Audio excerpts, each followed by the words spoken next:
Good morning. So as promised, গল্পের আসরে আবার ফিরে আসা এবং আমার আবার একটা ছোট একটা গল্প নিয়ে as I have committed to my self actually, যে চেষ্টা করব প্রতিদিন আপনাদের সাথে এই সকালবেলাটুকু কিছুটা সময় কাটানোর, ভালো খারাপ সব মিলিয়ে। প্রতিদিনই যে খুব আনন্দের বা খুব মজার গল্প হবে তা নয়, আবার প্রতিদিনই যে খুব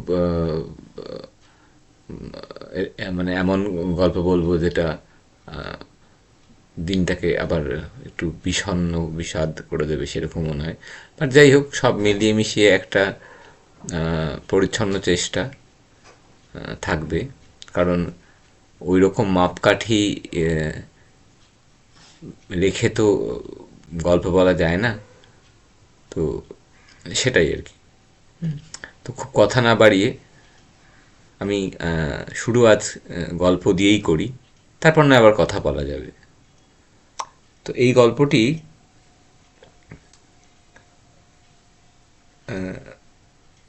মূল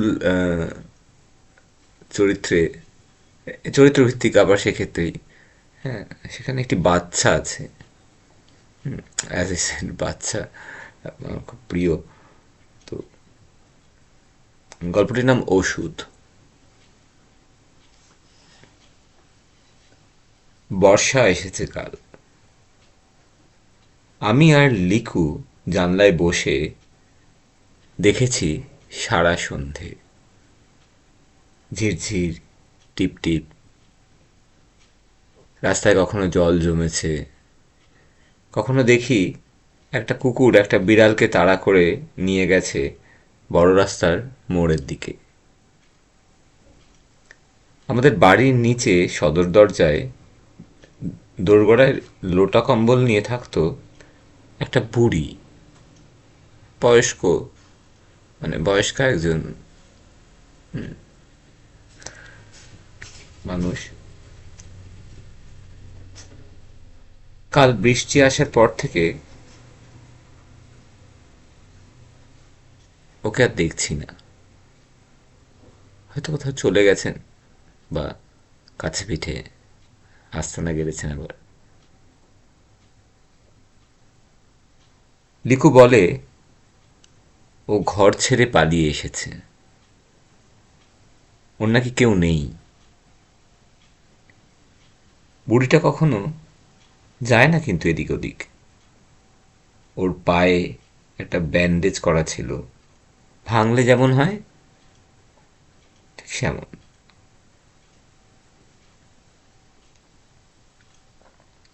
মাকে বলেছিলাম ওকে ভিতরে আনো, ও কি রাতের বেলা ভয় পায় না। মা বলেছিল, না, ও জুজু বুড়ি।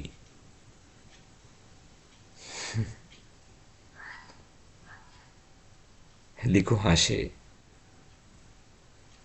জানি না কোথায় চলে গেল। লিকু আজ একবার সকালে দেখে যে রাস্তার মোড়ে বৃষ্টিতে জল জমেছে, এবং ওই আহ, ওদের বাড়ির নিচের যে অংশটাতে বুড়ি থাকতো সেখানে সে নেই। ও একবার নিচে গিয়ে দেখেও এসেছে, দেখতে পায়নি তাকে আর। মন কেমন করছে, স্বাভাবিক। জানি না কোথায় চলে গেল।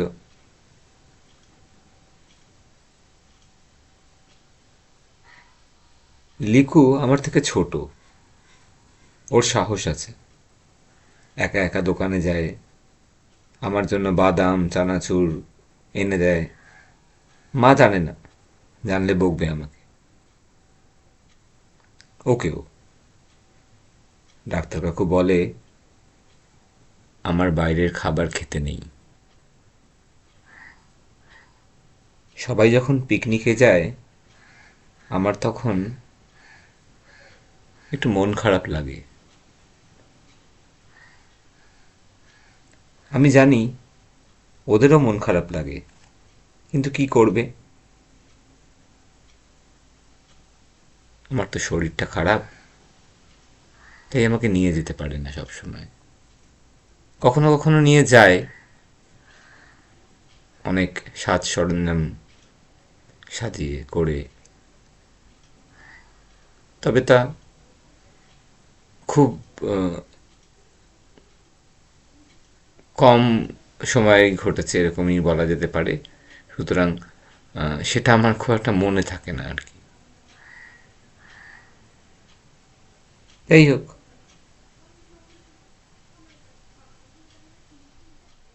আমিও জানি ওদের যে মন খারাপটা লাগে, আমার তো শরীর খারাপ। তাই লিকু অবশ্য আমার জন্য বুড়ির চুল নিয়ে আসে, গোলাপি রঙের, হাওয়াই মিঠাই। আমি গান শুনতে ভালোবাসি বলে বাবা অনেক গানের সিডি এনে দেয়। 3 বছর আগেও যখন আমি একটু একটু হাঁটতে পারতাম নিজে নিজে, তখন একবার কলা মন্দিরে গিয়েছিলাম বাবার সাথে। সারা রাত একটা গানের জলসা হয়েছিল। মা আর লিকু যায়নি। লিকু তখন সবে এসেছে আমাদের বাড়িতে। মা, মাসি, মামা ওকে হাসপাতাল থেকে নিয়ে এলো। ঠাকুমা এসে আমায় বলল, তোর একটা ভাই হয়েছে।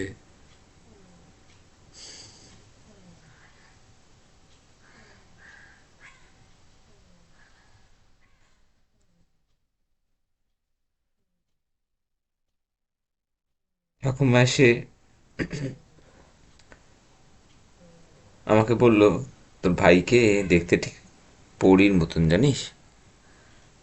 আমি বললাম, ঠাকুমা ভাই তো।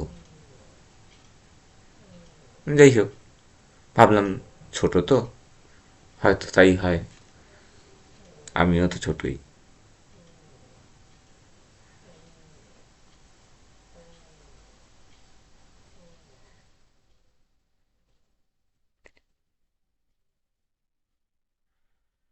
আমি খুব খুশি হয়েছিলাম সেদিন, যেদিন লিকু প্রথম হাসপাতাল থেকে আমাদের বাড়িতে এসেছিল। খাটে বসে লাফিয়েছিলাম। কাল থেকে আবার বৃষ্টি শুরু হলো, আর আমি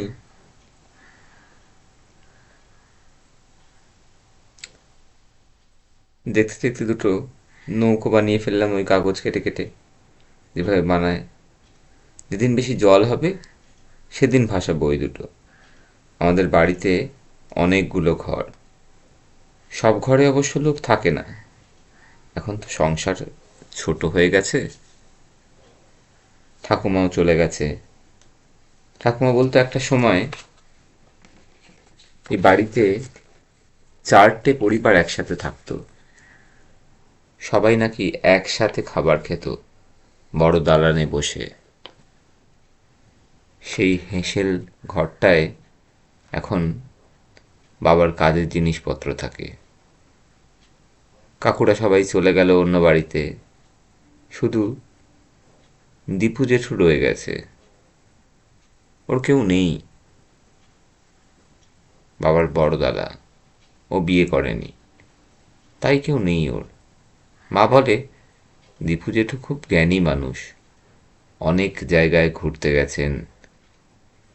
আমাকে গল্পেও বলতেন আগে, এখন তো বয়স হয়েছে।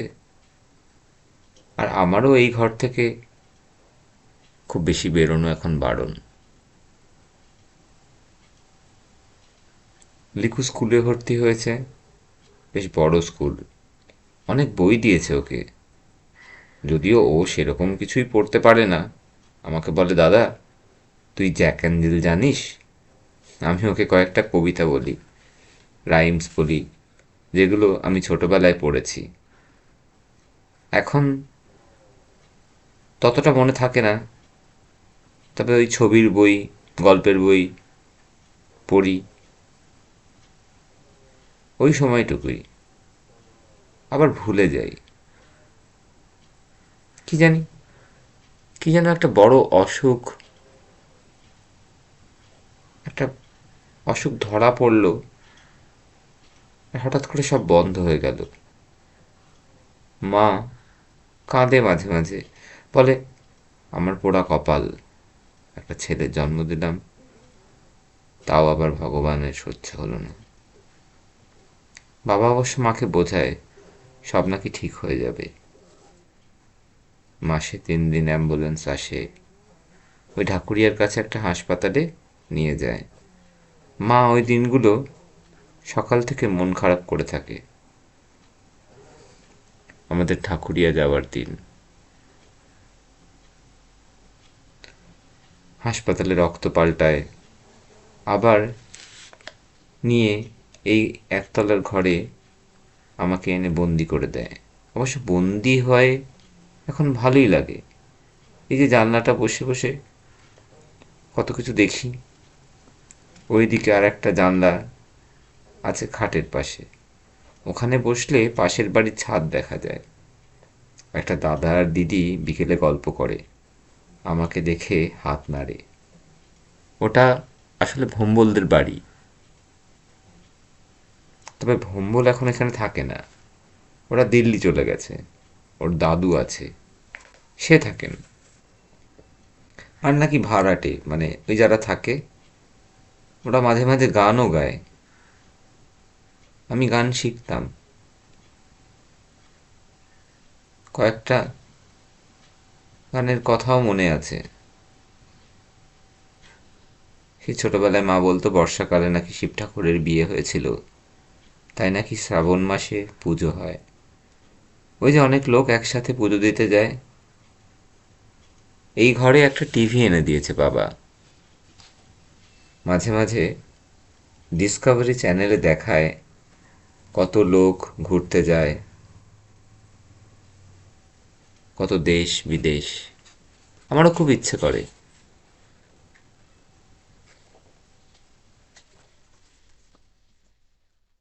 লিকু এখন স্কুলে গেছে, ওর স্কুল শুরু হয় সকাল 8টা থেকে। তখন আমি ঘুম থেকে উঠি, উঠেই ওষুধ খেতে হয়। তেতো ওষুধ বলে আগে কাঁদতাম, এখন সয়ে গেছে। ও স্কুল থেকে ফিরে আমার ওপর এসে ঝাঁপিয়ে পড়ে, কত কিছু বলে, নতুন নতুন যা শেখে।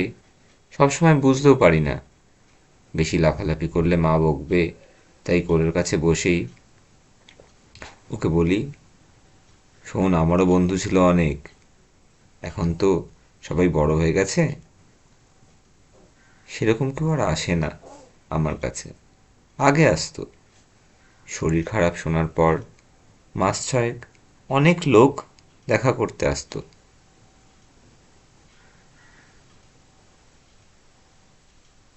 একদিন একটা কাজে মায়ের সামনে কি একটা, কাকিমা একটা কি একটা বলল, মা হাউ হাউ করে কাঁদলো। তারপর থেকে বাবা কেমন যেন সবার আশা বন্ধ করে দিয়েছে।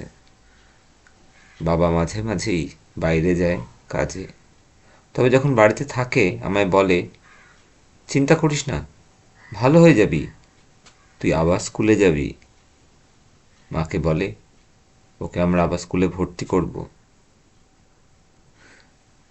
জানি মন ভোলানোর জন্য হয়তো বলে, ততটাও তো ছোট আছি, কিন্তু ততটাও ছোট নেই, তাই বুঝতে পারি যে মন ভালোনোর জন্যই হয়তো বলে।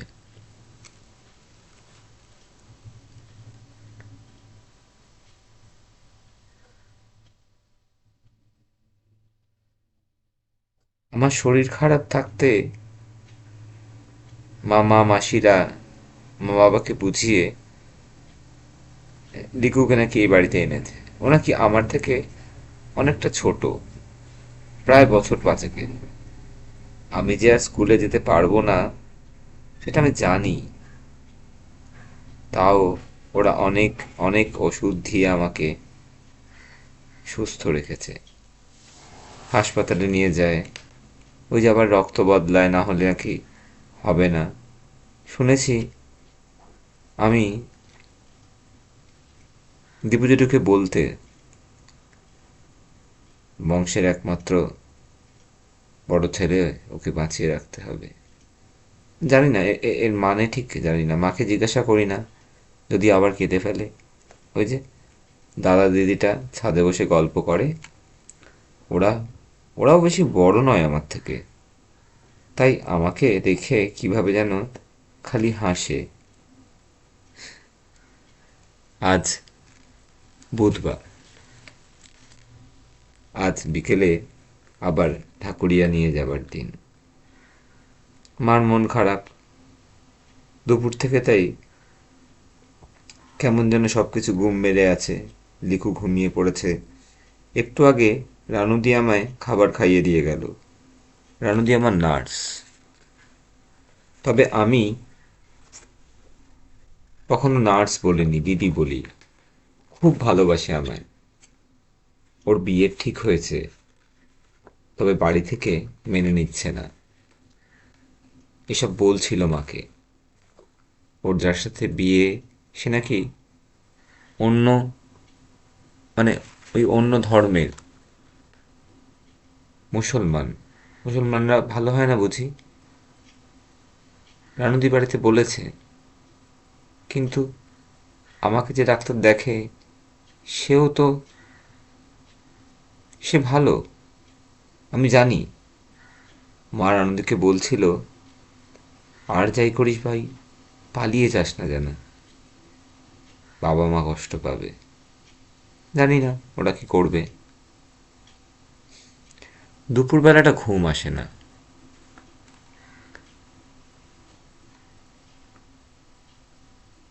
তবে শুয়ে থাকতে হয়। কত সব খেয়াল মাথায় আসে, বাজে খেয়াল, ভালো খেয়াল। জেঠু গল্প বলেছিল, সেই যে ইউরোপ গিয়েছিল, ফ্রান্স, ইটালি, খুব সুন্দর দেশ। ওদের সব গ্রাম আছে, নদী আছে, সে নদীর পাড়ে বসে মাছ ধরা যায়। জেঠু বলে, সব দেশেই ভালো খারাপ মানুষ থাকে। বাবা বলে, আমার কলকাতায় চিকিৎসা না হলে আমাকে নাকি বিদেশে নিয়ে যাবে। আমি ভাবি, সত্যি যেন তাই হয় একদিন।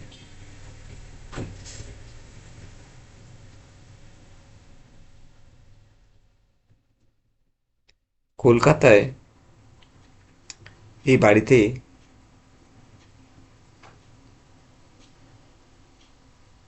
ফাঁকা ঘরে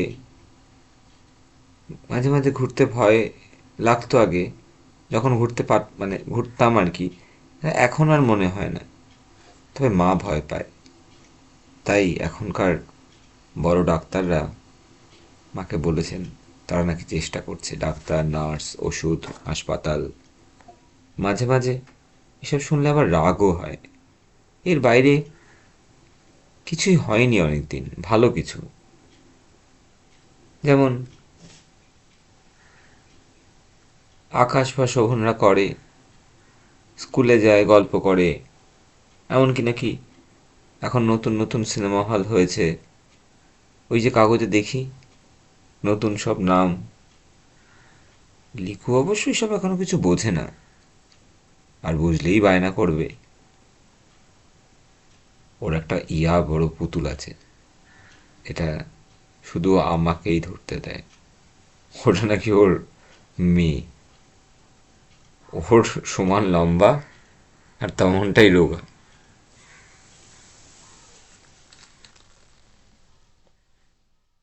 আজ হাসপাতালে সময় লাগছে বেশি, অনেকক্ষণ এসেছি আমরা। অন্যদিন ঘন্টা দুয়েকে হয়ে যায়। দীপু জেঠু আর আমি বসে আছি, বাবা ডাক্তারবাবুর ঘরে। আমাকে এরপর শুয়ে দেবে, তারপর ওষুধের ওই ইঞ্জেকশন দেবে।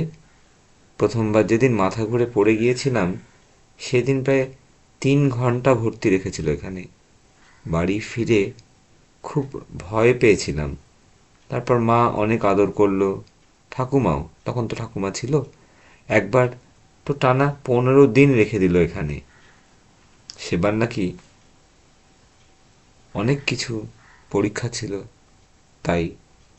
তবে এখন আর ভয় করে না, শুধু মনে হয় ওই ইঞ্জেকশনে যে ঘুম আসে সেটা বাড়ি অবধি পৌঁছানোর আগেই যেন কেটে যায়।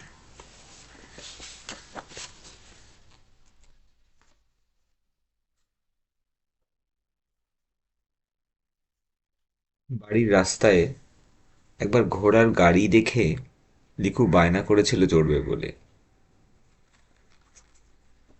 আমি একটু জোর গলায় ডেকেও ছিলাম, কিন্তু বাবা মা ছিল না তখন, আর নদী শুনতে পেয়ে বকা দিয়েছিল। লিকু একটু কান্নাকাটিও করেছিল। ওকে চিনে বাদাম আর কিশমিশ দিয়ে চুপ করালো রানদী। রানদী আমাকে ভাই বলেই ডাকে। ওর হাতে মাথা রেখে ঘুমিয়ে পড়ি কতদিন। পরে দেখি বালিশে শুয়েছি।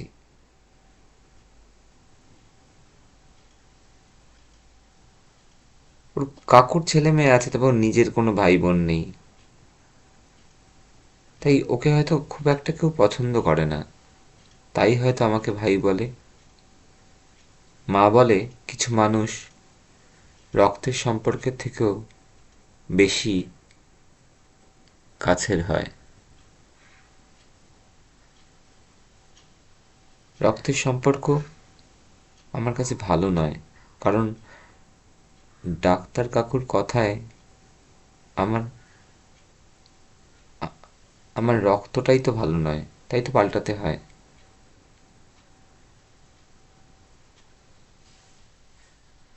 আজ বাড়ি ফিরেই খেতে বসতে হয়েছে।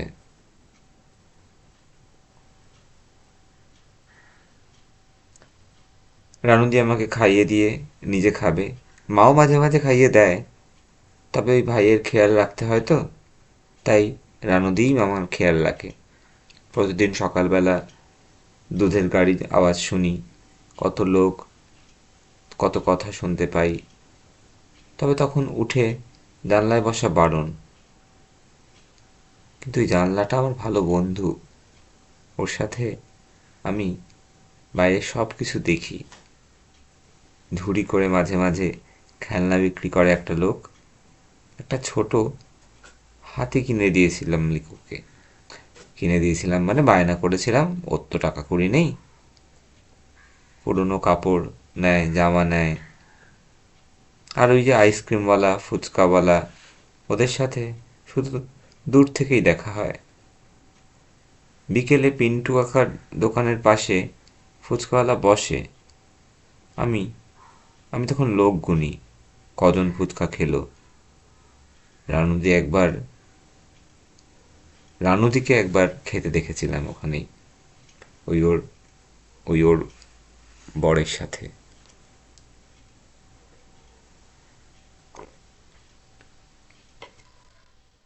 সেদিন মা কে বলে ও নিচে গিয়েছিল, ফিরে এসে আমাকে একটা গোটা গানও শুনিয়েছিল।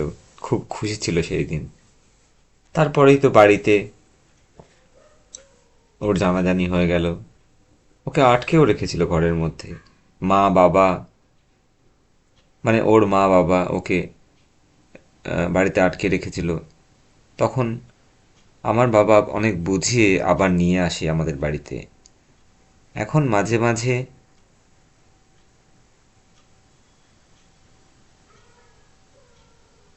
বাড়ি যায়, তবে আগের থেকে কম। বাবাকে বলতে খুব একটা সাহস পায় না ওর বাড়ির লোক। আমার পিঠে আর মাথায় ব্যথা করে বেশিক্ষণ বসে থাকলে। কখনো কখনো শুয়ে পড়ি, শুয়ে শুয়ে আকাশ দেখি। রাতের আকাশের তারাগুলো একটা একটা করে আসে, কেমন টিপ টিপ করে তাকিয়ে থাকে। ঠাকুমা বলতো তারারা স্থান বদলায়, আমি বুঝতে পারি না। বিকেলের আকাশে মেঘও দেখি, তারা যেন কী সব তৈরি করে। লিকুকে একদিন একটা বুড়োর মুখ দেখিয়ে, বুড়োর মুখ দেখিয়েছি, আর ওর কি ভয়! ওহো, বুড়োর মতো দাড়িওয়ালা লোক দেখলেই ভয় পায়, ভাবে ঝোলা বুড়ো। যে ক বছর স্কুলে গিয়েছি ঠিকভাবে, তার মধ্যে ক্লাস 4-এ আমার সবচেয়ে ভালো রেজাল্ট হয়েছিল। ওই দিনটা আমার জীবনের সেরা দিন মনে হয়। অঙ্কেতে 100-এ 100 পেয়েছিলাম। সে বছর হাফ ইয়ারলি পরীক্ষা দিতে পারিনি, তবে ফাইনাল পরীক্ষার টোটাল নাম্বার আমার সব থেকে বেশি ছিল। সেই জন্যেই ক্লাস 5-এ আমাকে একটি বিশেষ পুরস্কার দেওয়া হয়। কিন্তু তারপর একদিন স্কুলে পড়ে যাই। বাড়িতে এসে শরীর খারাপ বেড়ে যাওয়ার পরেই সব পরীক্ষা হয়, আর আমি ওই হাসপাতালে ভর্তি হই। স্কুলটা যাওয়া বন্ধ হয়ে গিয়েছে তারপর থেকেই। বাবা আগের থেকে বেশি ভালোবাসে যেন আমায়। আগে যেমন বকতো, এখন আমায় কিন্তু কিছু আর বলে না। এটা আমি বুঝি। আগে পড়া না পারলে খুব বকতো, কিন্তু এখন সব সময় ভালোভাবে কথা বলে। সবাই ভালোভাবে কথা বলে, তাই মাঝে মাঝে কেমন একটা লাগে, দুষ্টুমি করতে ইচ্ছা করে সামনের মাঠটায় গিয়ে একবার ছুটে আসি লিকুর সাথে। সব ইচ্ছে পূরণ হবার নয়, জানি। সব ইচ্ছে একসাথে পূরণ হয়ও না। যখন গান শিখতাম, মার সাথে মঙ্গলবার করে বেরোনো হতো। বাড়িতে বাড়ি থেকে সামনেই, তবে ওই বাইরে যাওয়ার একটা আনন্দ ছিল। বৃষ্টি এলে খুব মজা পেতাম। ছাতার ফাঁক সরিয়ে সোজা ওপরের দিকে তাকিয়ে থাকতাম, যাতে জল এসে পড়তো চোখে, নাকে। এখন বাইরে বেরোলে গাড়ির কাঁচ তোলা থাকে, শুধু বৃষ্টির শব্দ শুনতে পাই। জানলায় বসে হাত বের করলেও সবসময় ধরা দেয় না বৃষ্টির ফোঁটা।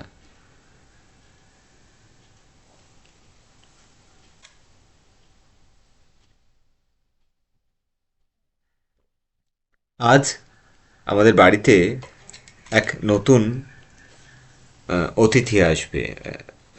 অতিথি শব্দটা আমি বাবার কাছ থেকেই শুনেছি। হ্যাঁ, মানে একজন মানুষ আসবে। আহ, তাকে আমি চিনি, আমার বড় পিসির মেয়ে, ঝিমলিদি। ঝিমলিদি কলেজের পরীক্ষা শেষ, তাই ছুটি কাটাতে আসছে। বড় পিসি বাড়ির সামনে একটা খেলার পার্ক ছিল, আমরা বিকেল হলে ওখানে যেতাম ওদের বাড়িতে গেলেই। ওদের ওখানে দোলনাটা খুব মজার ছিল, ঢেকি স্লিপ। ঝিমলিদি আমার থেকে বেশ কয়েক বছরের বড় তো, আর লিকুর থেকে তো অনেক বড়। লিকু একটু ভয়ই পায় ওকে, এলেই ওর বইপত্র দেখতে চায়। ঝিমলিদির থাকার ঘর সাজিয়ে গুছিয়ে দিয়েছে মানুদি। মানুদি মানে আমাদের বাড়ির আর একজন মানুষ, যে অনেক বছর ধরে আছে।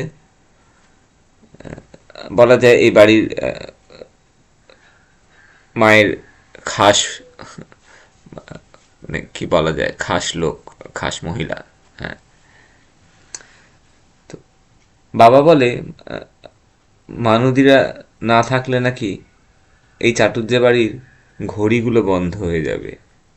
সকালে বাজার থেকে শুরু করে বাবার চেম্বারের দেখাশোনা, মক্কেলদের আপ্যায়ন, সবই ওরা করে।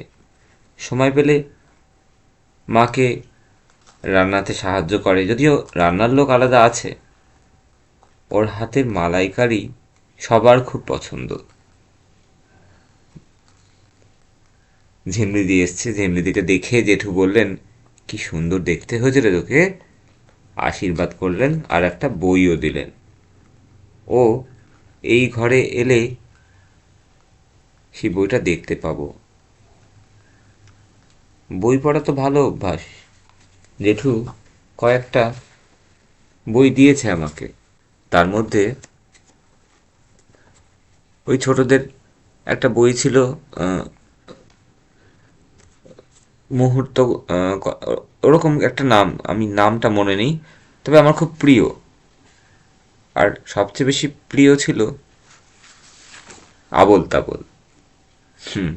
আর সুকুমার রায়ের আর একটা বই, ওই লাল রঙের মলাটে বাবার কাছে রাখা থাকে, ওটা মাঝে মাঝে মা আমাকে এখনো এনে দেয়।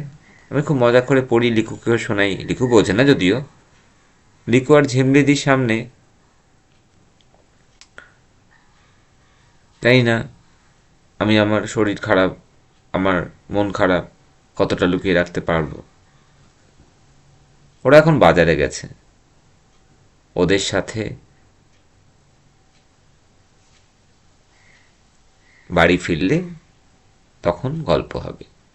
তাই আজ আমার মনটা বেশ ভালোই লাগছে, ইচ্ছে করছে একটু ছাদে যাই। যদিও মাকে রাজি করানো মানে ছাদে মাদুর পেতে গল্প করতে ভালো লাগবে, কিন্তু সে তো অনেক মানে সে সে অনেক ঝক্কির ব্যাপার। ভম্বলদের বাড়ির ভাড়াটে দাদা আর ওই দিদিটি আজকে আসেনি আর। তাই জানলার সামনে শুয়ে আমি ওদের বাড়ির গাছে যে কয়েকটা মুকুল এসছে, আমের মুকুল, তা গুনছিলাম শুয়ে শুয়ে। একটা পাখি কোথা থেকে এসে বসলো, কিচকিচ করে শব্দ করছে, শুনছি, আবার হঠাৎ চলে গেল। এরকম অনেক পাখি সম্বন্ধে টিভিতে অনেক কিছু দেখায়। ওই যে ডিসকভারি চ্যানেলে ভারতীয় পাখিদের নিয়ে এরকমই একটা গল্প দেখেছিলাম একবার। লিকুর গলার আওয়াজ আসছে, ওরা এলো। ওই এবার যাই হোক, শুয়ে থাকতে দেখলে আমাকে আবার অসুস্থ ভাববে। ঝিমরিদি চকলেট এনেছে আমার জন্য, আর ওদের জন্য সব তেলে ভাজা আলুর চপ, ফুলুরি, এইসব। লিকুটা ঝাল খেতে শিখে গেছে, মিষ্টির থেকে ওর এইসবই বেশি পছন্দ। যদিও একটার বেশি দুটো খেলে মা ওকে বকা দেয়। ঝিমলিদির হাতে একটা কালো রঙের কি দেখতে চাওয়াতে ও দেখালো এটা একটা প্রজাপতি, হাতের শিরার ওখানে কেমন একটা জল ছবির মতন। লাগিয়েছো তুমি? মানে জল ছবি? ও হেসে বললো, ধুর বোকা, এটা ট্যাটু, পার্মানেন্ট। পার্মানেন্ট মানে? কোনোদিন, না কোনোদিন উঠবে না। কি করে করলে? ব্যথা লাগেনি তোমার? তা একটু লেগেছে। আর একটা আছে, দেখবি? কেউ জানে না এখনো, লিকুর সামনে দেখানো যাবে না, ও প্রশ্ন করবে। ঝিমদি কেন এরকম বলল তখন বুঝিনি। লিকুকে মা কাছে চপ মুড়ি দিয়ে পাঠিয়ে দরজা বন্ধ করে আমার কাছে এসে বসলো ঝিমরিদি। এটা একটু সিক্রেট, তাই সবাইকে দেখানো যায় না। লিকু ছোট তো, তবে তুই এখন বড় হয়েছিস, মামিকে বললে সবাই জেনে যাবে। বুঝলাম কিছুটা। কোথাও ট্যাটু করতে দেখিনি, তাই এসব কোথায় হয় জানতে চাওয়াতে ও বলল সল্টলেক সিটি সেন্টার 1, সেখান থেকে নাকি করেছে, ওখানে দোকান আছে। এই দেখ। এবার আমি একটু লজ্জা পেলাম। ঝিমরিদি জিন্সটা নামিয়ে কোমরের নিচে বানানো একটা মাছের মতন ট্যাটু দেখালো। আমি প্রায় না তাকিয়েই বললাম, মাছ বানিয়েছো কেন? আরে বোকা, এটা মাছ নয়, এটা একটা সানশাইন। তোর কি রাশি রে? আমি হাসলাম। রাশি? জানি না, যে আমি কতদিন সবাইকে এভাবে দেখতে পাবো তারই ঠিক নেই। ও আমার গালে হাত দিয়ে বলল, তোর তো তোর তো 26শে এপ্রিল, মানে তুই তো টরাস। টরাস মানে? আচ্ছা, হ্যাঁ। টরাস মানে ষাঁড়, জানিস তো? আমার গাল টিপলো। আমি আর ছোট নেই ঝিমলিদি। ঝিমলিদির সাথে ভালো বন্ধুত্ব সবসময় ছিল, কিন্তু কেমন যেন একটা গায়ে কাটা দিল। ঝিমলিদি কফি নিয়ে এসেছিল ওর জন্য, তাতে চুমুক দিয়ে বলল, সবাইকে বলতে পারবো না, তোকে বললাম, বন্ধুদের সবাইকেও নয়, তুই তো ভাই, তাই। আমি প্রশ্ন করলাম বোকার মতন তাকিয়ে, তাই? তা হ্যাঁ তাই। তাই তোকে দেখালাম, কাউকে দেখানো অবধি পেট ব্যথা করছিল। তুমি কাউকে বলনি? না রে। তাহলে বানালে কেন? এমনি ইচ্ছা হলো। ঝিমরিদিকে ছোটবেলায় সবাই বলতো পিসির মতো হুবহু দেখতে। এখন অবশ্য তা বলবে না, পিসির তো বয়স হয়ে গেছে। আর ও কেমন যেন টিভির সেই অভিনেত্রীদের মতন দেখতে হয়ে গেছে। তারপর আবার ট্যাটু। তোমার ওই ট্যাটুটা কে করে দিয়েছে? ও হাসলো। ছেলেরাই করে, তবে খুব প্রফেশনাল ওরা। এসব কোনো ব্যাপারই না রে। আরও কোথায় কোথায় করে। যাই হোক, বলেই বুঝলো যে মানে এটা বলাটা অতটা ঠিক নয়। আমি ভাই, মানে যতই হোক, এগুলো আমিও বুঝি। মানুষ নাকি তিনটে জিনিস সাথে নিয়েই জন্মায়: রাগ, ভয় এবং ভালোবাসা। এর মধ্যে ভালোবাসার জায়গাটা সবচেয়ে বেশি থাকে মনে। তার বহিঃপ্রকাশ, তার রূপ নানান জায়গায় নানান রকম হয়। ঝিমলিদির কাছে একটা বড় মোবাইল ফোন আছে। ওকে বললাম, তোমার ফোনে গেম আছে? হ্যাঁ আছে বোধহয়। আমি খেলি না। খেলবি তুই? এনে বলেই ফোনটা আমাকে দিয়ে আমার পাশে শুয়ে পড়ল। মা বকবে কিন্তু তোমায়, তোমার এই বিছানায় শোয়া ঠিক নয়। ও আমার দিকে তাকালো। রুকু, তুই আর আমি, মানে তুই আমার থেকে ছোট হলেও আমরা একসাথে বড় হয়েছি। কতবার ঘুমিয়েছি বল? আর মামি, তো মামি আবার কি বলবে? তোর না এখন একটু শরীর খারাপ, সেসব ঠিক হয়ে যাবে। হয়তো তাই, কিন্তু জানো তো, অনেক কিছু পাল্টে গেছে ঝিমলিদি। ও শুয়ে শুয়ে একটা বই পড়ছে, আমি বালিশে হেলান দিয়ে আছি। সোজা হয়ে বেশিক্ষণ বসলেই কষ্ট হয়। ঝিমলিদি একটা পা আমার পায়ের উপর রেখে দিব্যি 4-5 পাতা পড়ে ফেলল। বইটার নাম দেখলাম লেখা রয়েছে আ থাউজেন্ড স্প্লেন্ডিড সান। লেখকের নামটা পুরোটা পড়ে উঠতে পারলাম না, তবে শেষের লেখাটা কেমন যেন হোসেনি ছিল।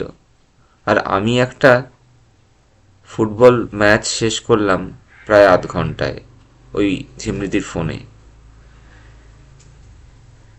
মার গলার আওয়াজ এলো, মা ডাকছে তোমায়।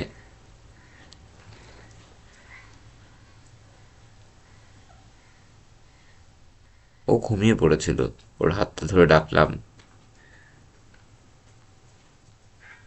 ঝিমরিদি আমার কোমরে হাত রেখে আমাকে কোল বালিশ করে কখন যে ঘুমিয়ে পড়েছে বুঝতেই পারেনি।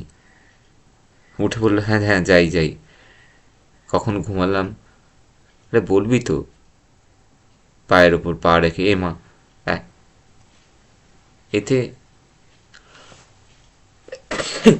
এরম কেন বললো বুঝলাম না। যাওয়ার আগে বলে গেল, রাতে যদি ঘুমিয়ে না পড়িস আসবো, গল্প করব।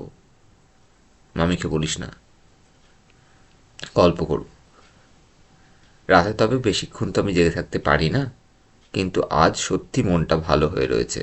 সব মিলিয়ে বেশ একটা অন্যরকম লাগছে, হালকা লাগছে। অনেক দিন তো বেনিয়ম হয়নি। পরে যদি শরীর খারাপ হয়, হোক, কি জানি। তবে মা কষ্ট পাবে, লিকু কাঁদবে, কিন্তু আজ নিজের জন্য কেমন যেন কিছু একটা করতে ইচ্ছা করছে খুব। তাই ঠিক করলাম রাতের দুটো ওষুধ আর খাবো না, ওতে খুব ঘুম আসে। অনেক দিন হয়ে যাওয়াতে এখন সব ওষুধ আমার খাটের পাশেই, সরি, খাটের পাশেই টেবিলে সাজানো থাকে। আচ্ছা, আমি পুরোটাই এই কাগজটি দেখে পড়ছি, বিকজ এই লেখাটা আমার কাছে খুব মানে আমি পছন্দের শুধু বলবো না, খুব নিজের জন্য একটা ইন্টেন্স লেখা। তো আমি ওই জন্য মানে চোখ ফিরিয়ে পড়তে চাইছি না।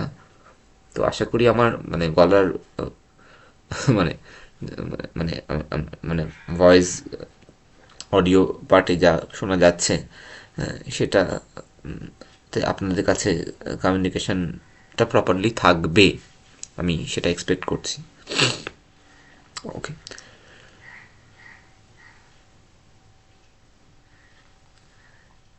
তো তাই ঠিক করলাম রাতে দুটো ওষুধ খাবো না। ঘুম আসে বেশি অনেক দিন হয়ে যাতে এখন সব ওষুধই আমার খাটের পাশে ছোট টেবিলে সাজানো থাকে, কেউ জানতে পারে না।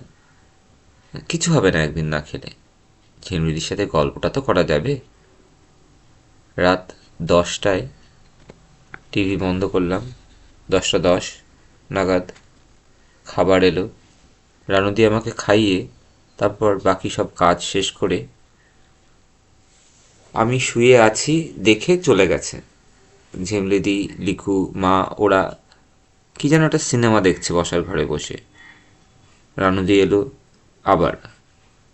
কেমন যেন তাড়াতাড়ি করে খেয়ে ফেলেছিলাম আজ। বেশি কথা বলিনি। রানুদি জিজ্ঞেস করলো, শরীর ঠিক লাগছে তো? হ্যাঁ। তুমি এগুলো নিয়ে চলে যাও, আমি জল খেয়ে ওষুধ খেয়ে শুয়ে পড়বো।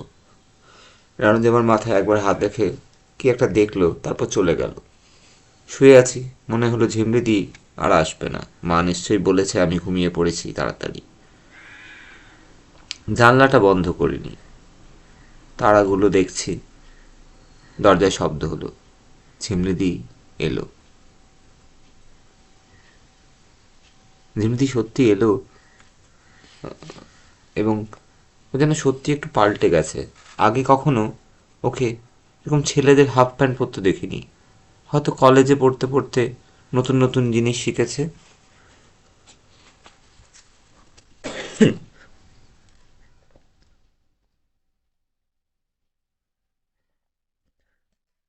মামি জানে না, বুঝলি। আমার মনে হলো তুই জেগে থাকবি, তাই এলাম দেখতে। মা কি বললো তোমায়? বললো তুই নাকি ফুটবল খেলার বায়না করিস মাঝে মাঝে। হেসে ফেললাম। বললাম সে তো এমনি, সব সময় ঘরে বসে থাকতে ভালো লাগে না। এসে বসলো জানলার কাছে। কি দেখছিলি? কিছু না তো। দেখলাম যে আকাশের দিকে তাকিয়ে আছিস। তুমি কালপুরুষ তৈরি হতে দেখেছো কখনো? ও আমার চাদরটা টেনে নিয়ে নিজের পায়ের কাছে নিল। না রে, আমি দেখেছি। এমনিতে তুমি কতদিন থাকবে? কেন? তুই খুশি হসনি আমি এসছি? হ্যাঁ তাই তো বলছি। চলে যেও না এখন, এখন তো তোমার ছুটি। ও আমার হাতটা ধরলো একটু একটু করে।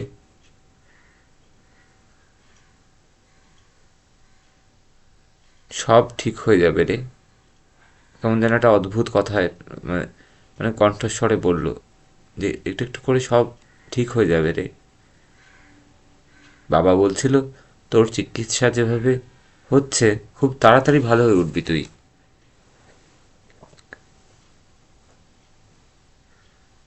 এই দেখ তোর হাতটা বড়দের মতন হয়ে গেছে। আমার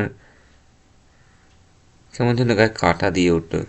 ঝিমলিদির আঙুলগুলো হাতের ওপর নড়ছে, মনে হচ্ছে কেউ আমাকে ওষুধ ছাড়াই আমার পিঠের ব্যথাটা কমিয়ে দিচ্ছে। আচ্ছা তুমি কলেজে এরকম হাফ প্যান্ট পরে যাও বুঝি? ধ্যাৎ, এটা তো রাতের পোশাক।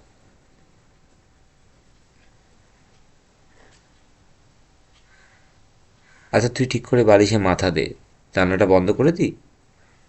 হ্যাঁ, তুমি ঘুমোতে যাবে না? তুই শো, আমি একটু পরে যাব। তুই ঘুমিয়ে পড়লে। ও আমার পাশে বালিশে হেলান দিয়ে রইল। ঘুম আসেনি, ভাবছিও না ঘুমাবার কথা। অনেক বছর পর রাতের বেলায় কথা বলছি কারোর সাথে। নিজেকে আগের থেকে কেমন যেন একটা বড় বড় লাগছিল। ঝিমলিদি, আমি, লিকু, পিসি, আমরা সবাই ঘুরতে যাব। দিল্লি, দিল্লি থেকে অনেক অনেক জায়গায় ঘুরতে যাওয়া যায়। ওর কলেজের হস্টেল দিল্লির একটি নামকরা জায়গাতে। তবে একটা নামটা কেমন যেন একটা জন্তুর মতন, হস খস। আমি ওর কথা শুনেছি। ও আমার হাতটা ধরেই বক বক করে চলেছে। কিছুক্ষণ পর বুঝলাম ঘুমিয়েও পড়েছে। ডাকলাম, ঝিমলিদি, ও ঝিমলিদি, ঘুমোতে যাও। ও বালিশটা নিচু করে আমার পাশেই ঘুমোতে যাচ্ছে। তুমি এখানে ঘুমাবে? মা বকবে। বকবে না, সকালে চলে যাব, তুই ঘুমিয়ে পড়, বলে শুয়ে পড়ল। এভাবে কিভাবে ঘুমাবে জানি না। ও তো মানে ও তো ও তো একটু এখন বড়, তাই দিদি বলে। যাই হোক, কেমন যেন একটা লাগছিল। যাই হোক, আমিও শুলাম ঘুমানোর জন্য ওপাশ ফিরে। ঘুমিয়ে পড়লাম। কখন যেন সকাল কখন হয়েছে দেখিনি আজ। কেউ ডাকেনি এখনো। পাশে ফিরে দেখলাম ঝিমলিদি নেই। রানুদি হঠাৎ কাঁদতে কাঁদতে এলো। তোমার মা বাবা সবাই পাশের বাড়িতে গিয়েছে। কেন? কি হয়েছে? কি হয়েছে রানুদি? হোমবলের দাদু? হ্যাঁ, হোমবলের দাদু মারা গেছেন। তুমি কাঁদছো কেন? কাঁদবো না, দাদুটা ভালো ছিল বল। বয়স্ক মানুষ, এত বছর ধরে দেখছিলাম। তুমি তো, না রে, ওদের ওখানে 2 বছর ছিলাম তো।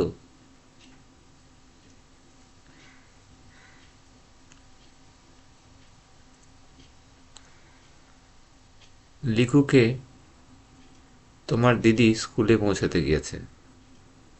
রানুদি কেমন একটা গলার স্বরটা ক্ষীণ করে বলল। বুঝলাম রানুদি সত্যি কষ্ট পেয়েছে। আমি অবশ্যই ভম্বলের দাদু মারা যাওয়ার বিষয়ে খবরটাতে ততটা কষ্ট পেয়েছি কিনা বুঝতে পারিনি তখনই। তাই ওরকম একটা অবান্তর প্রশ্ন করে ফেলেছিলাম। রানুদি আমাকে বলল, তোমার খাবার বানিয়ে আনি? ঘড়ি দেখলাম। হ্যাঁ, হ্যাঁ, আনো। তুমি মুখ ধুয়ে নাও। রানুদি চলে যাওয়ার পর জানলার কাছে গিয়ে দেখলাম সত্যি অনেক লোক নিচে। একটা সাদা গাড়ি এসেছে। সত্য কাকা, পিন্টু কাকুরা নিচে দাঁড়িয়ে। ভম্বলরা তো বিদেশে গিয়েছিল বেড়াতে, মা বলছিল। আজই ফেরার কথা।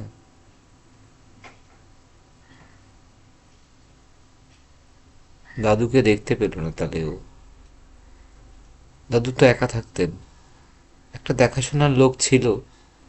কয়েকজন লোককে দেখলাম ফুল নিয়ে আসছে, সাদা ফুলের রিং।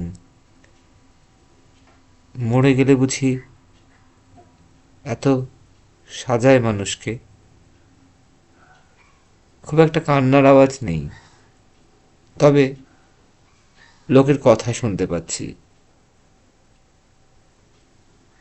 ওই জানলায় গেলাম। ছাদের নিচের ঘর থেকে কথা ভেসে আসছে। বয়স হয়েছিল মানুষটার, একা একা থাকতো, কাউকে কষ্ট না দিয়েই চলে গেল। কি সুখের মৃত্যু, মৃত্যু সুখের, সুখের মৃত্যু হয় বুঝি, কি জানি।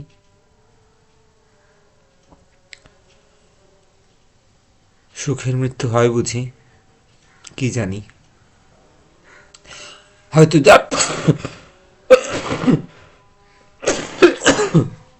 হয়তো যারা এরকম বলছে তাদের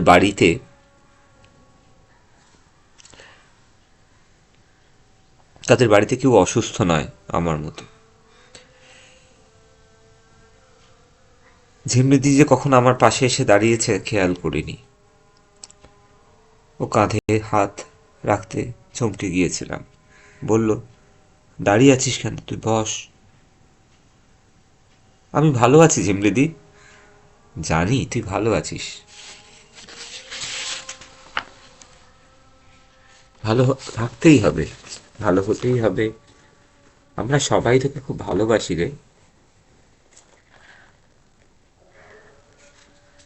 ঝিমরিদি আমার হাতটা ধরে বলল,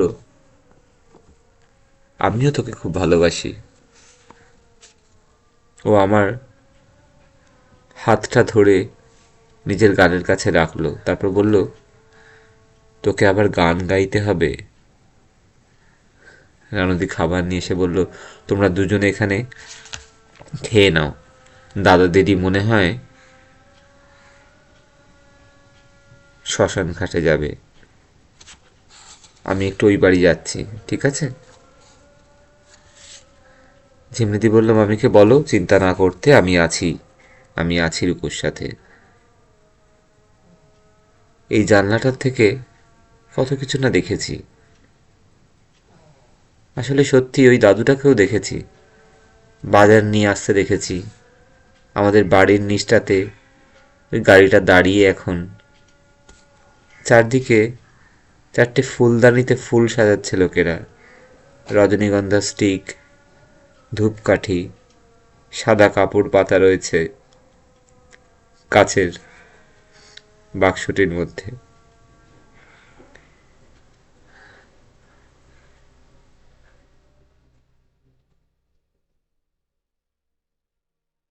কে যেন একটা চেঁচিয়ে উঠলো, সর সর, জায়গা দাও। নিচের দিকে তাকালাম, ঝিমরিদি আমার হাতটা টানলো, চল চল চল আমরা টিভি দেখি। না ঝিমরিদি, একটু দাঁড়াই না এখানে, আর তো দাদুটাকে দেখতে পাবো না, তুমি তো আছো আমার সাথে। ও আমার কাঁধে হাত রেখে আর একটা হাত ধরে দাঁড়ালো। দাদুকে শোয়ানো হচ্ছে কাচের বাক্সে, লোকেরা এদিক ওদিক কথা বলছে। বাবাকে দেখলাম গম্ভীরভাবে গালে হাত দিয়ে দাঁড়িয়ে। মা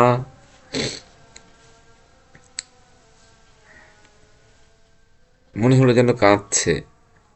আরও একজন কাকিমাও, চিনি না ওনাকে, ভাড়াটে দাদাটাকে গাড়ির সামনে গিয়ে বসতে দেখলাম। ধূপ জ্বালিয়েছে ওরা, দাদুর গায়ে নামাবলি চড়ানো, কপালে চন্দন, নাকে তুলো, চোখে দুটো পাতা। চোখে পাতা দেয় বুঝি? ঝিমদের দিকে তাকালাম।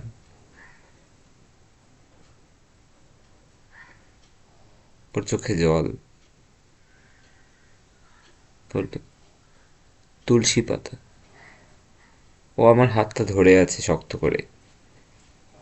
মৃতদেহ সাজিয়ে গাড়িটা স্টার্ট দিল।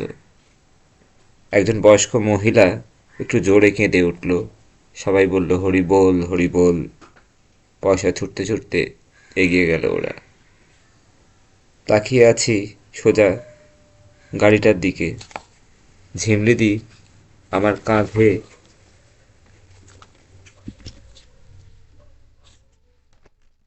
মাথা রেখে আমাকে জড়িয়ে ধরে দাঁড়িয়ে আছে। গাড়িটা দেখতে পেলাম না। বাবা মা অন্য গাড়ি করে চলে গেছে। বাড়ির নিচে সাদা খই ছড়িয়েছে যাওয়ার আগে, রাস্তাতেও। কয়েকটা কাক উড়ছে এদিক ওদিক, পরিবেশটা কেমন যেন স্তব্ধ, আকাশের রংটা ধূসর। ওরা শ্মশানে পৌঁছাবার আগেই হয়তো আবার বৃষ্টি আসবে। বৃষ্টির গন্ধ পাচ্ছি আমি, সববাহী গাড়ির ধূপের গন্ধের সাথে। ঝিমলিদি আমাকে নিয়ে খাটে বসালো, ওর হাতটা ধরলাম। ঝিমলিদি, মানুষ মরে গেলে কি সত্যি ভূত হয়ে যায় গো? দেখলাম ও কাঁদছে। মনে হলো, কেন জানি না, মনে হলো আমার কথা ভাবছে, আমাকে ভালোবাসে খুব। ঝিমলিদির নরম হাতটা আমার মনকে ক্রমশ শক্ত করছে। হয়তো আমি সত্যি ভালো হয়ে উঠব, সুস্থ হয়ে যাব আবার। লিকুর পুতুলটা এই ঘরে রেখে গেছে ও আজ, ওটা ওর মেয়ে। হাসলাম ওর দিকে তাকিয়ে।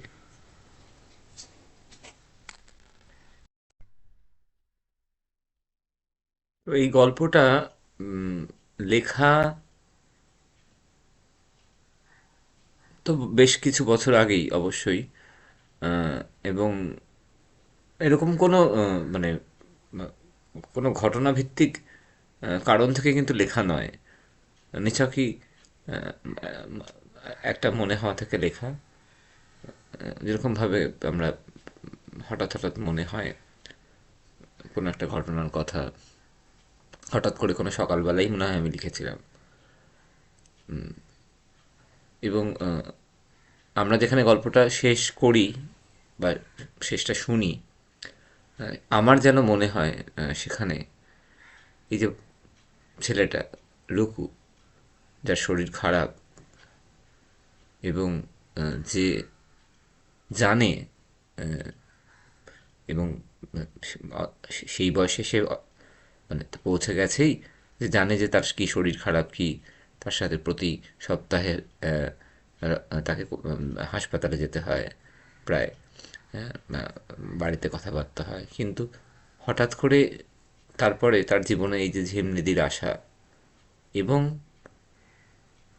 পাশের বাড়ির একজন বৃদ্ধ মানুষ তার চলে যাওয়া,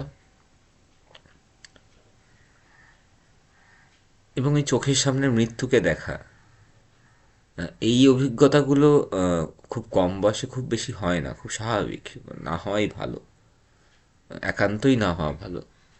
কিন্তু এই এমন একজন বাচ্চা যে নিজে হয়তো জানে যে তার শরীর ভালো নেই, এবং তাকে হয়তো ইনডাইরেক্টলি শুনতে হয়েছে এরকম কোনো কথা সময়কাল নিয়ে, সেখানে সে একটা ওষুধ ফিরে পায়, বেঁচে থাকার ওষুধ।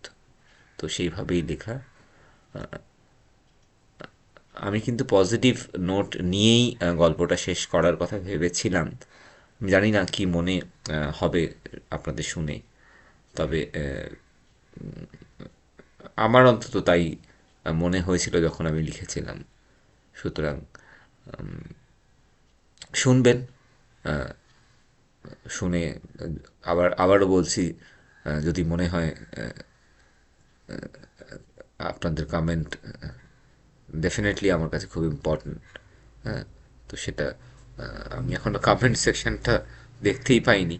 খুব নতুন একটা ইউটিউব চ্যানেল তো, সুতরাং যাই হোক, তো আমি অপেক্ষায় রয়েছি যাতে আরও মানুষ দেখবেন, শুনবেন। সেই অপেক্ষাতে থাকছি আপাতত। So thank you. এবং আহ, আমি ডেফিনেটলি আবার একটা গল্প নিয়ে আসছি। তো ভালো থাকবেন নিশ্চয়ই। ধন্যবাদ।